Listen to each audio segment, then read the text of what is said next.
Nous sommes de retour dans cette édition du live de TV Finance. Merci beaucoup si vous nous rejoignez à l'instant. Juste avant de retrouver les Market Movers de Slimane Immoran, on va faire un détour par la Bourse de Paris. La Bourse de Paris qui est ouverte dans le vert et qui est toujours actuellement en hausse. Le CAC 40 prend 0,91% à 7089 points. Les investisseurs semblant être rassurés par le sauvetage de la First Republic Bank aux États-Unis et par le discours rassurant de Christine Lagarde hier, disant que la BCE estimait que les banques européennes sont solides et qu'en cas de défaillance de l'une d'entre elles, elle s'apprêtait à mettre en place son outil TLTRO qui a pour objectif de prêter, de proposer des conditions de financement extrêmement faciles et basses aux entreprises qui en auraient besoin. Voilà, dans cet environnement, donc le CAC s'apprécie inévitablement et donc pour en discuter, je suis avec Slimane Immoran. Bonjour Slimane.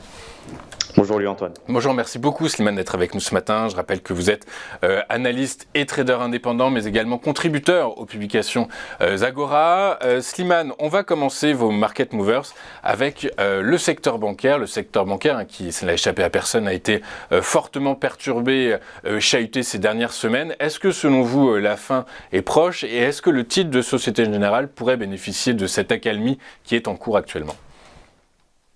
Alors, plusieurs choses, Louis-Antoine, qui sont intéressantes de préciser. Déjà, dans un premier temps, ce qui est intéressant de regarder, c'est la performance, si vous voulez, des secteurs bancaires américains et du secteur bancaire français, pardon.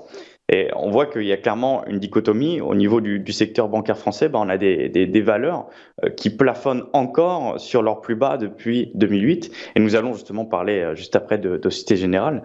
Alors que lorsqu'on regarde l'indice des valeurs bancaires américaines, finalement, on est sur des plus hauts constamment et on a un indice qui est en croissance.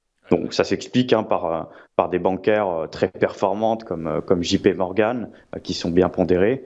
Alors que en France, on n'a pas non plus grand chose de très performant à ce sujet-là. Non, effectivement, en France, on a l'impression que seul BNP Paribas tire un peu son épingle du jeu. BNP Paribas, de toute façon, qui a une stratégie de diversification de ses actifs, qui est des réductions du risque, qui est pertinente selon les analystes financiers. Slimane, vous-même étant analyste, Société Générale, selon vous, c'est un titre sur lequel il faut compter, ou est-ce que définitivement, c'est plutôt un titre, une action qu'il faut mettre de côté ?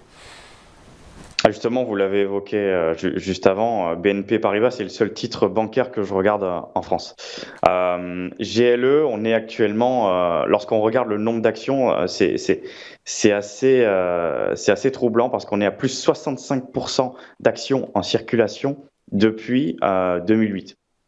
Donc, clairement, pour un actionnaire de long terme, on se retrouve complètement dilué. Alors, ces augmentations d'actions, elles ont eu lieu pour plusieurs raisons. On a eu des pertes massives qu'il fallait forcément financer. Donc, forcément, ces émissions d'actions ont eu lieu.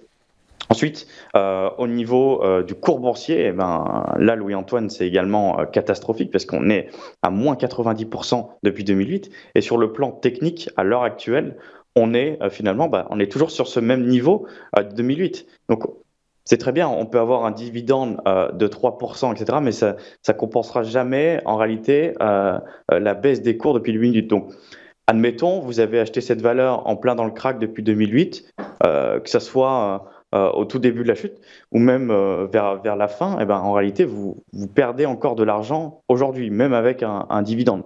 Donc, attention en réalité à vouloir acheter des valeurs bancaires massacrées. Je pense même aux États-Unis, il y en a plein d'autres. On a Citigroup qui sont jamais relevés. On en a tout un tas d'autres qui sont de très très très mauvais exemples d'investisseurs qui ont voulu acheter des couteaux qui tombent, qui en réalité étaient des fausses bonnes opportunités. Oui, très clair. On connaît bien cet adage qui dit que quand qu'on n'attrape pas un couteau qui tombe. Slimane, sur le secteur bancaire est à éviter en ce moment, ou est-ce qu'il y a de bonnes affaires à réaliser quand même ? Pour ma part, sur le secteur bancaire, je reste encore à l'écart. Alors bien sûr, sur un plan trading, je pense qu'il y a de très très bonnes choses à faire, notamment sur les bancaires régionales aux États-Unis, avec ce qui s'est passé avec la SVB. On a eu beaucoup d'opportunités, des bancaires qui sont tombés à moins 40, le lendemain elles faisaient plus 20, plus 30. Donc c'est vrai qu'on a des grosses variations intraday, ça donne lieu à pas mal de beaux mouvements. c'est intéressant pour des traders, pour des investisseurs, je suis pas encore sûr, lui, Antoine. Ouais.